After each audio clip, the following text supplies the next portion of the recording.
नमस्कार, good morning. मैं ओम प्रकाश मेहता। आज आपको बीए पार्ट फर्स्ट राजनीति विज्ञान पेपर राजनीति विज्ञान के मूल आधार राजनीति विज्ञान के मूल आधार टॉपिक या प्रकरण हमारा ये है ऐतिहासिक या विकासवादी सिद्धांत। ऐतिहासिक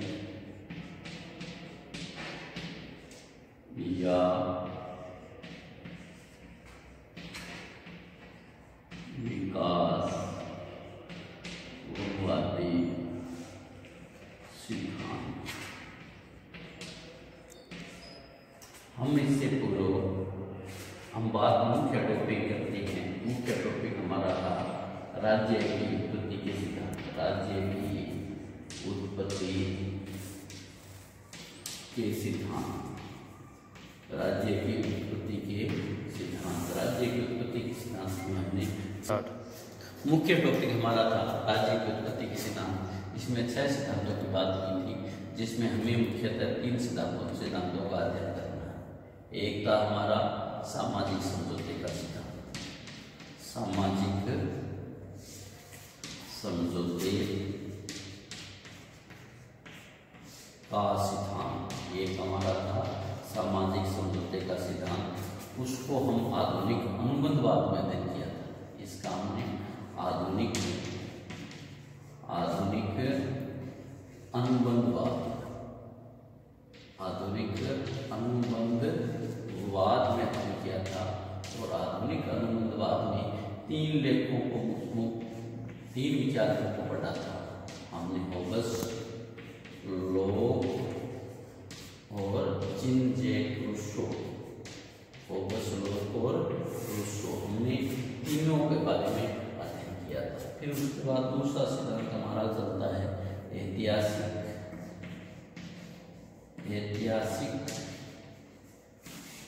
या फिर विकासवादी सिद्धांत। ऐतिहासिक या फिर विकासवादी सिद्धांत। ऐतिहासिक या फिर विकासवादी सिद्धांत। हम ऐतिहासिक और विकासवादी सिद्धांत को अध्ययन करते हैं। ऐतिहासिक एवं विकासवादी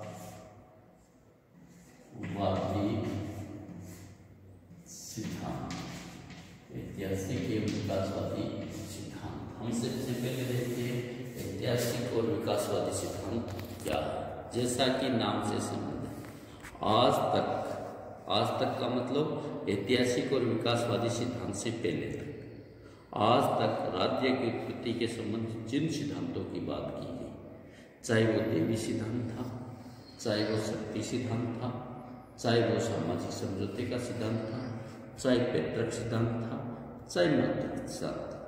यानी इससे पहले हमने 5 सिद्धांतों को पढ़ा। देवी शक्ति सिद्धांत, सामाजिक सिद्धांत, पैतृक सिद्धांत और मातृसत्तात्मक सिद्धांत। लेकिन राज्य की उत्पत्ति की व्याख्या का इनमें से किसी भी सिद्धांत को स्वीकार नहीं किया जा सकता, क्योंकि ऐसा नहीं हो सकता कि देवीय शक्ति या समझौते सिद्धांत में एक बात समान रूप से पाई जाती है कि राज्य का एक विशेष समय पर निर्माण किया गया, किंतु वास्तव में राज्य का निर्माण नहीं किया गया। ये बात ऐतिहासिक और विकासवादी सिद्धांत के विचार करते हैं। यह तो ऐतिहासिक और विकासवादी सिद्धांत के विचारकों का मानना है कि यह तो निरंतर विकास का परिणाम है। निरंतर विकास का परिणाम है, जो निरंतर विकास के परिणाम को मातृसत्तात्मक और पितृसत्तात्मक सिद्धांत में स्वीकार नहीं किया जा सकता। राज्य परिवार का एकमात्र है, क्योंकि परिवार और राज्य की प्रवृत्ति के कुछ आधारभूत भेद हैं। डॉक्टर गार्डनर ने सत्य लिखा है कि राज्य न तो ईश्वर की सृष्टि है यानी शक्ति सिद्धांत, न उच्च कोटि का शारीरिक बल का परिणाम है यानी शक्ति सिद्धांत, न किसी प्रस्ताव और समझौते की कृति है यानी सामाजिक समझौते का सिद्धांत, और न परिवार की विस्तृत रूप है यानी मातृस्तात्मक पितृस्तात्मक सिद्धांत। यह तो कर्मिक विकास का एक ऐतिहासिक सिद्धांत यानी कर्मिक विकास से इतिहास हुआ। गवर्नर मोदी ये कहते हैं कि राज्य न तो ईश्वर की शक्ति है यानी देवी सिद्धांत, न उच्च कोटि के शारीरिक श्रम का सिद्धांत है, शारीरिक बल का परिणाम है यानी शक्ति सिद्धांत भी नहीं है, और न ही सामाजिक समझौते की कृति है, और न ही सामाजिक समझौते का सिद्धांत है, और न ही परिवार की विस्तृत रूप है, और न ही परिवार का यानी मातृस्तात्मक पितृस्तात्मक सिद्धांत।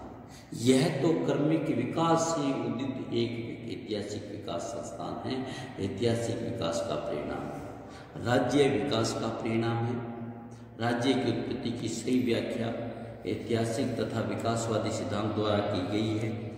इस सिद्धांत के अनुसार राज्य लंबे रूप से चला आ रहा है और आदिकालीन से आदमी धीरे धीरे अपना विकास करता गया और जो वर्तमान में राज्य का रूप लाके तैयार किया। बर्गेस ने उचित ही कहा, राजनीतिक इतिहास बर्गेस हुए हैं, कि राज्य मानव समाज के निरंतर विकास का परिणाम है जिसका प्रारंभ अत्यंत अधूरे और विकृत था, किंतु उन्नतशील रूपों में अभिव्यक्त होकर मनुष्यों ने एक सम्य तथा सार्वभौम संगठन की ओर विकास हुआ। जिस प्रकार भाषा प्राणियों की अर्थहीन गड़बड़ाहट से निकली है, उसी प्रकार राज्य की उत्पत्ति प्राचीन और इतिहास से परे असम्य समाज से हुई। यह बताना कब और किस राज्य का अस्तित्व आया बड़ा कठिन।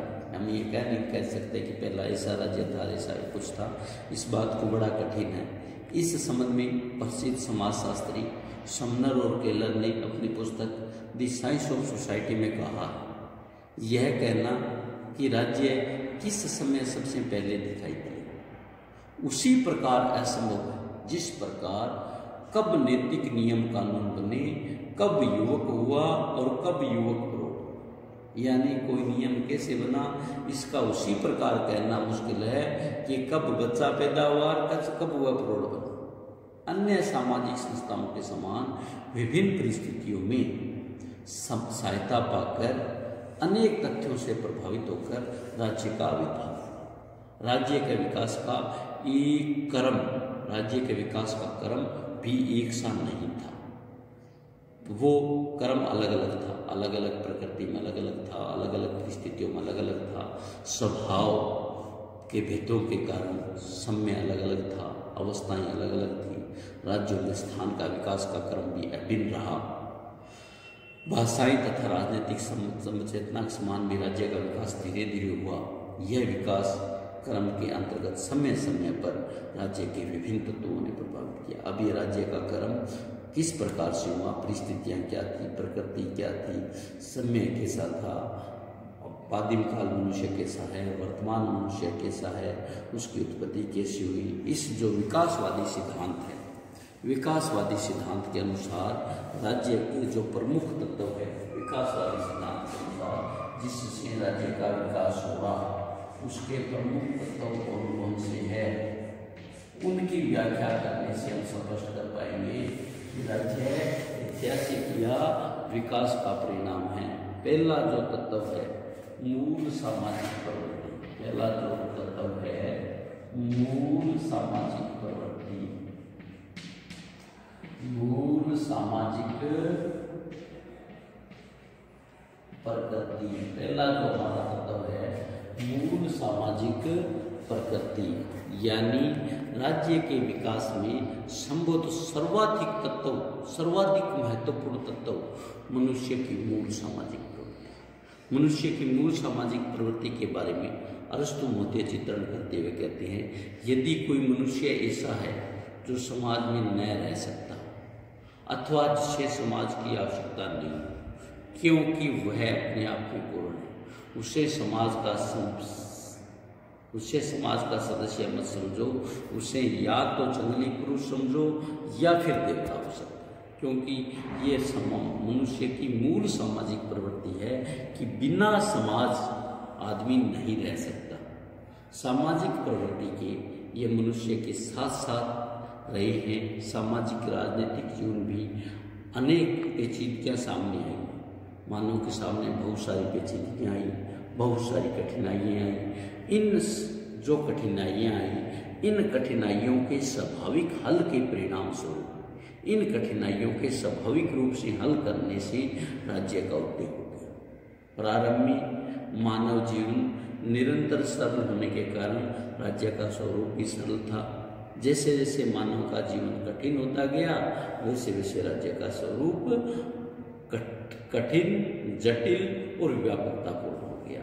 यह है मूल सामाजिक प्रवृत्ति, यानी आदमी को समाज की जरूरत है, आदमी को समाज की आवश्यकता है। और अरस्तु ने इस बात को स्पष्ट किया है कि जो आदमी पूर्ण है, या तो वो जंगली जानवर है या वो देवता है।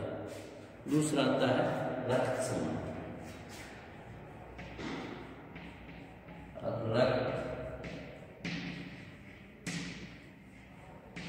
राज्य के ऐतिहासिक तथा विकासवादी सिद्धांत को रक्त संबंध में प्रभावित करते हैं। यह एक सर्वमान्य सिद्धांत है कि सामाजिक संगठन का प्राचीन रूप रक्त संबंधों पर आधारित था।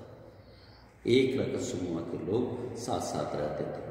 रक्त संबंध प्रथम और दृष्टतम बन गया था। आंग्ल कहावत है कि खून पानी से गाढ़ा होता है। अंग्रेजी में लिखा है blood is thicker than water, blood is thicker than water.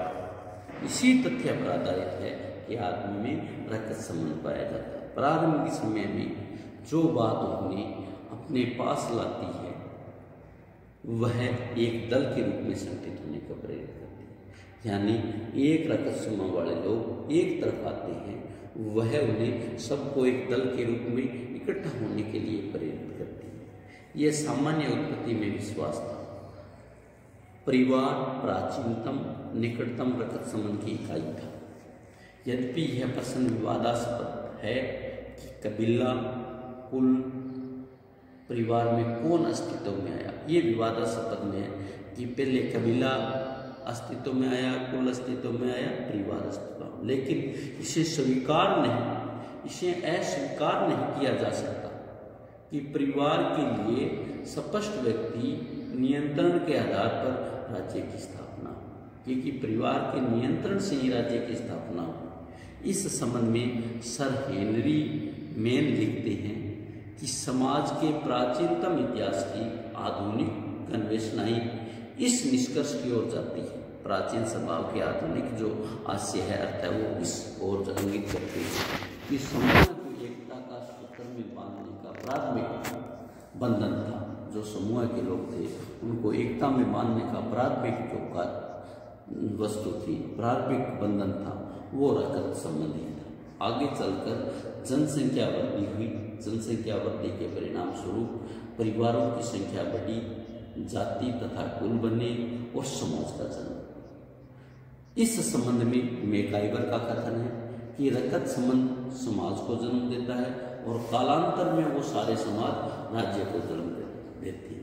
यह कहना बहुत कठिन है कि परिवार से इस प्रकार राज्य का जन्म हुआ। प्राचीन काल में स्पष्टतया रक्त संबंध माता से जाना जाता था।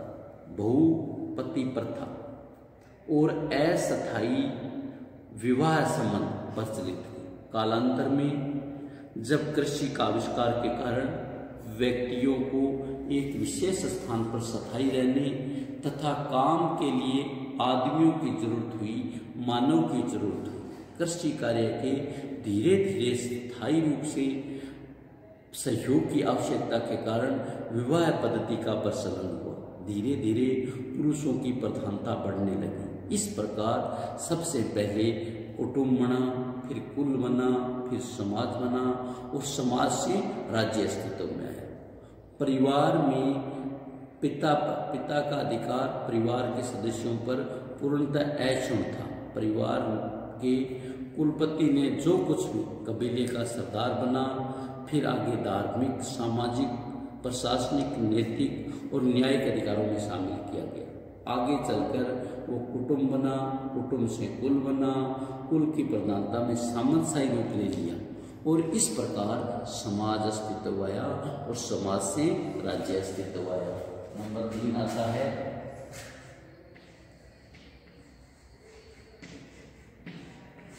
धर्म।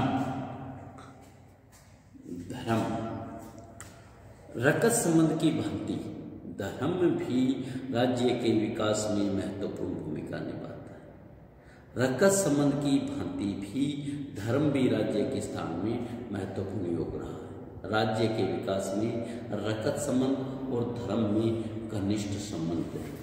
वस्तुतः प्रारंभिक अवस्था में समाज में रकत संबंध और धर्म एक सिक्के के दो पहलू थे।